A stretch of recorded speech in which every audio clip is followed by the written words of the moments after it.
আসসালামু আলাইকুম সবাইকে। এনিটাইম স্কুল এন্ড কলেজের পক্ষ থেকে সবাইকে জানাই আন্তরিক শুভেচ্ছা এবং অভিনন্দন। বন্ধুরা, আমি অনেকদিন পরেই এনিটাইম স্কুল এন্ড কলেজে আবারও ভিডিও বানাচ্ছি। এতদিন আমার আম, বিশ্ববিদ্যালয়ের ভর্তি পরীক্ষা ছিল, তো এগুলো আমার থেকে অ্যাটেন্ড করতে হয়েছিল। আলহামদুলিল্লাহ আমার ভালো হয়েছে, সবাই আমার জন্য দোয়া করবেন। তো আজকে আমি যেটা করাবো, আমাদের কমিউনিটি রিকোয়েস্ট আসছিল যে কুমিল্লা বোর্ড 2023 সালের 9 নম্বর অঙ্কটি করে দেওয়ার জন্য। অঙ্কটি বেসিক্যালি অধ্যায় 4-এর, অর্থাৎ রাও মিলের।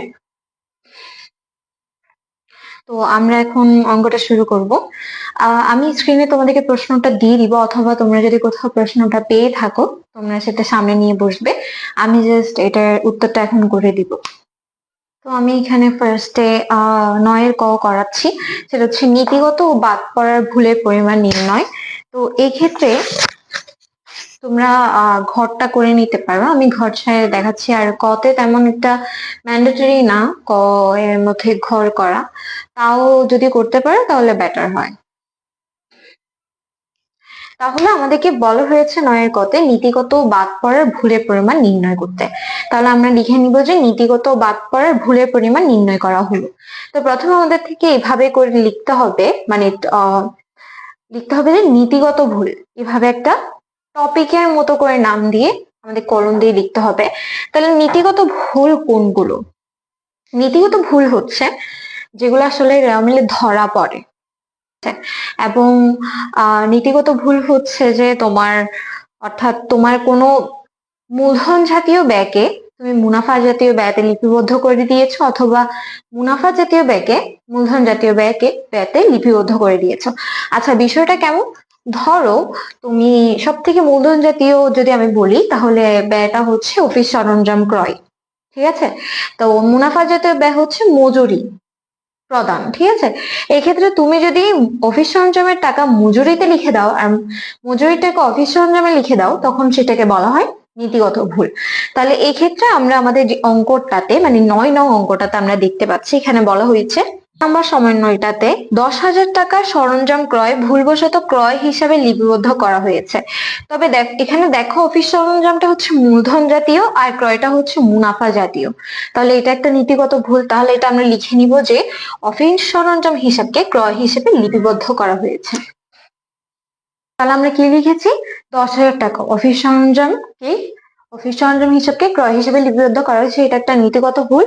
আর এটা পরিমাণ হচ্ছে 10,000 টাকা। এখন আসে বাদ পড়ার ভুল। আমাদের খুবই ক্লিয়ারলি দেওয়া আছে 1 নম্বর সমন্বয়ে যে ধারে বিক্রয় 10,000 টাকা লিপিবদ্ধকরণ বাদ পড়েছে। বাদ পড়ার ভুলটা আমরা বুঝতেই পারছি যে যে জিনিসটা বাদ পড়েছে সেটা এখানে লেখা হয়েছে। তাহলে আমরা এখানে কি লিখবো? ওকে, আমরা লিখেছি ধারে বিক্রয় লিপিবদ্ধকরণ বাদ পড়েছে, ঠিক আছে। তাহলে এটাও হচ্ছে কি 10,000 টাকা। তাহলে দুইটাই বের করে ফেললাম, এটা 10,000 টাকা, এটাও 10,000 টাকা। তাহলে এই দুইটাকে আমাদেরকে যোগ করতে হবে। আমাদেরকে এখানে বলে নেই যে মোট, ঠিক আছে। এখানে যদি বলতো নীতিগত বাদ পড়ার ভুলের মোট পরিমাণ নির্ণয় করো, তাহলে আমরা 20,000 টাকা দেখাতাম। তবে আমাদেরকে এখানে শুধু বলা হয়েছে যে নীতিগত বাদ পড়ার ভুলের পরিমাণ নির্ণয় করো, তাই আমরা এখানে কোনো ধরনের যোগ করছি না। তো এখন আমরা দেখব 9-এর খ, যেখানে আমাদেরকে বলা হয়েছে উপরোক্ত ভুলগুলোর সংশোধনী দাখিলা দাও। তাহলে ভুলগুলো আমাদেরকে দেওয়া হয়েছে 1 থেকে আমরা দেখতে পাচ্ছি 4টা আমাদেরকে ভুল দেওয়া হয়েছে। প্রত্যেকটা সংশোধনী দাখিলা দিতে হবে, খুবই ইজি, তোমরা কোনো ধরনের টেনশন করবে না, আমি তোমাদেরকে এখনই বুঝিয়ে দিচ্ছি।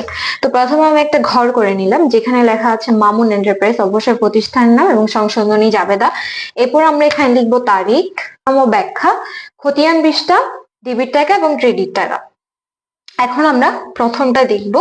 আমাদেরকে এখানে তারিখটা আগে দিয়ে দিতে হবে, সবার তারিখই একই, সেটা হচ্ছে ডিসেম্বরের 31 তারিখ। ওকে, আমাদের আর তারিখ রিপিট করতে হবে না।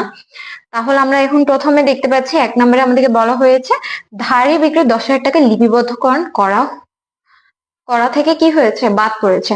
অর্থাৎ তুমি এমনি যদি ধারে বিক্রি করো, ঠিক আছে, তাহলে তোমার জাবেদাটা কি হয়? প্রাপ্য হিসাব ডেবিট হয় এবং বিক্রয় হিসাব ক্রেডিট হয়, যেটা আমরা আসলে জাবেদাতে লিখি নাই। তাহলে আমরা সেটা এখন লিখবো। আমরা কি দেখতে পাচ্ছি? আমরা সেটাই করেছি যেটা আসলে বাদ পড়েছিল। প্রাপ্য হিসাব ডেবিট, বিক্রয় হিসাব ক্রেডিট। আমরা এখানে লিখেছি অলিখিত ধারে বিক্রয় হিসাবভুক্ত করা হলো, ডেবিট দিকে 10,000 টাকা, ক্রেডিট দিকে 10,000 টাকা, যেহেতু প্রাপ্য হিসাব ডেবিট এবং বিক্রয় হিসাব ক্রেডিট। ওকে, সেকেন্ড। ওকে, 2 নম্বরে আমাদেরকে কি বলা হয়েছে দেখো, মজুরি প্রদান 5,000 ভুলবশত মজুরি হিসাবে ক্রেডিট করা হয়েছে।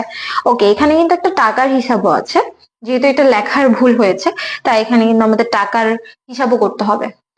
দেখো, মজুরি একটা নিজেই ব্যয় এবং মজুরি প্রদানও একটা কিন্তু ব্যয়।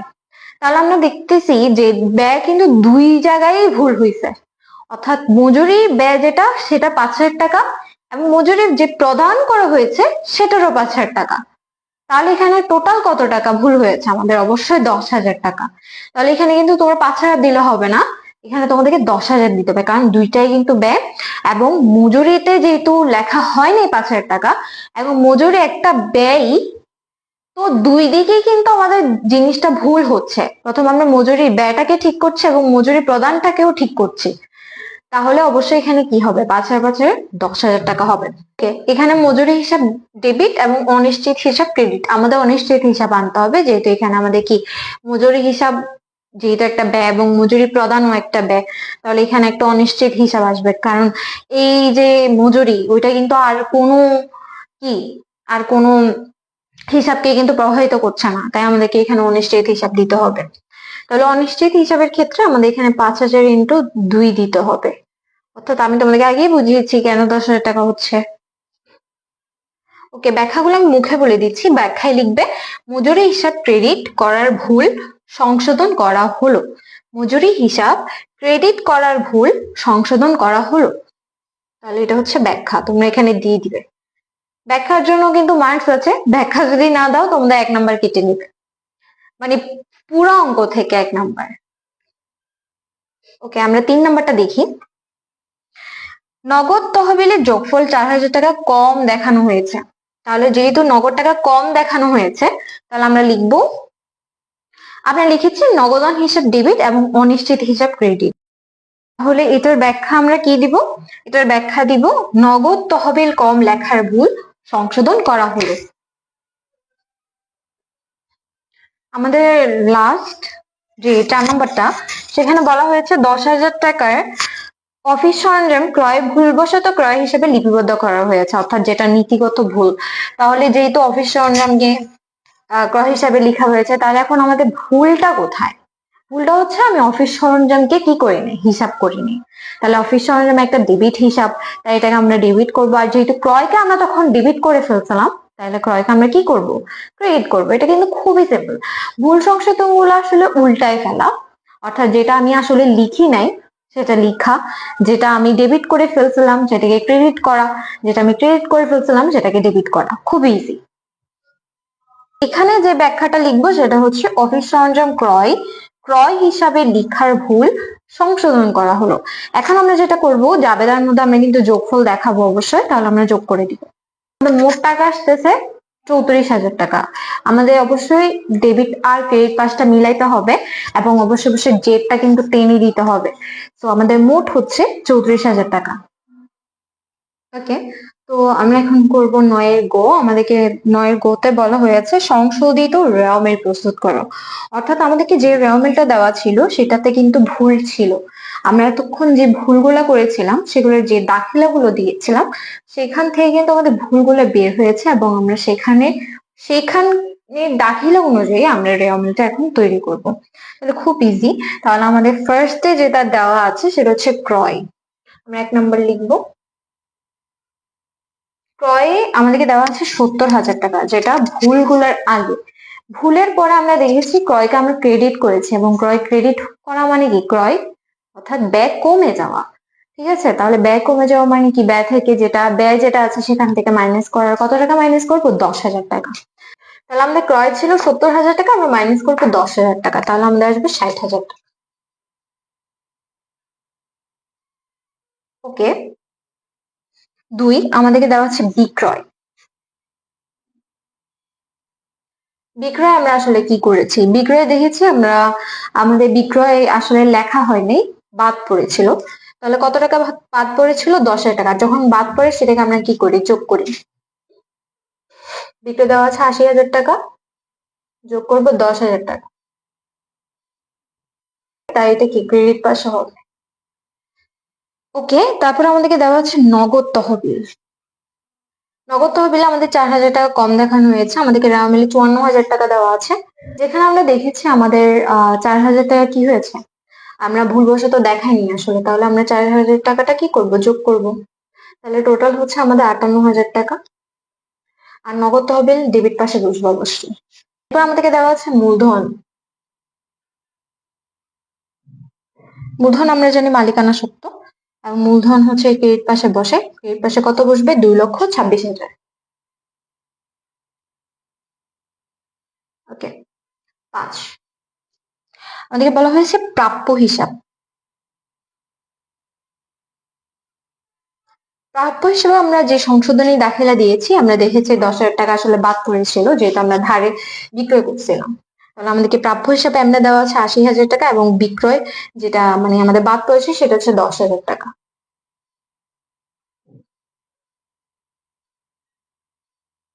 আর প্রাপ্য হিসাব অবশ্যই ডেবিট পাশেই বসবে। 6। আমাদেরকে বলা হয়েছে প্রদেয় হিসাব।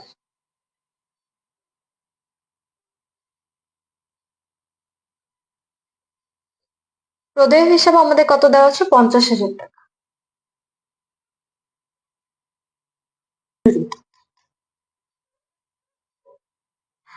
মজুরিতে আমরা ভুল সংশোধনীটা কি দিয়েছিলাম, টাকা যেটা রেওয়া মিলে দেওয়া আছে, এবং 10,000 টাকা যেটা আমরা কিন্তু সংশোধন করেছিলাম, তবে এটা আমরা কি করব, যোগ করব। যেহেতু এটা মজুরিতে কি কম দেখানো হয়েছিল, তাহলে টোটাল মজুরি যেহেতু একটা ব্যয়, ডেবিট পাশে বসবে। 8। আমাদের বলা হচ্ছে অফিস সরঞ্জাম। অফিস সরঞ্জামের ক্ষেত্রে আমাদের 10,000 টাকা অফিস সরঞ্জাম বাদ পড়েছিল, তাহলে আমাদেরকে দেওয়া হচ্ছে 1,00,000 টাকা, তাহলে আরো 10,000 টাকা, টোটাল 1,10,10,000 টাকা। অফিস সরঞ্জাম কিন্তু সম্পদ হিসাব, তাই এটা ডেবিট পাশে বসেছে। ওকে, 9 নম্বরে যাওয়ার আগে আমি তোমাদেরকে একটা কথা বলে রাখি, এখন থেকে কিন্তু আমি রেগুলার ভিডিও ছাড়বো। তো তোমরা এখন তোমাদের রিকোয়েস্টেড সবকিছু এখন জানাতে পারো যে তোমাদের আসলে কি প্রয়োজন, তাহলে আমি বুঝতে পারবো যে আমার আসলে কোন ভিডিওটা তোমাদের জন্য গুরুত্বপূর্ণ দিতেই হবে। এছাড়া আমি তোমাদের জন্য আরো নতুন নতুন ভিডিও নিয়ে আসবো, যেহেতু তোমাদের সামনে পরীক্ষা, এসএসসি এইচএসসি দুইজনেরই। তো আমি চেষ্টা করবো তোমাদের জন্য এমন কিছু গুরুত্বপূর্ণ ভিডিও আনার, যাতে করে তোমরা পরীক্ষায় অনেক ভালো রেজাল্ট করতে পারো ইনশাল্লাহ। তো তোমাদের কাজ হচ্ছে যে আমার এই চ্যানেলকে সাবস্ক্রাইব করে রাখা এবং বেল আইকন প্রেস করে রাখা, যাতে যে কোনো সময় ভিডিও দিতে পারো এবং তুমি চটজলদি করে সেই ভিডিওটা দেখে নিতে পারো। তো সাবস্ক্রাইব টু মাই চ্যানেল। 9, প্রাপ্ত কমিশন।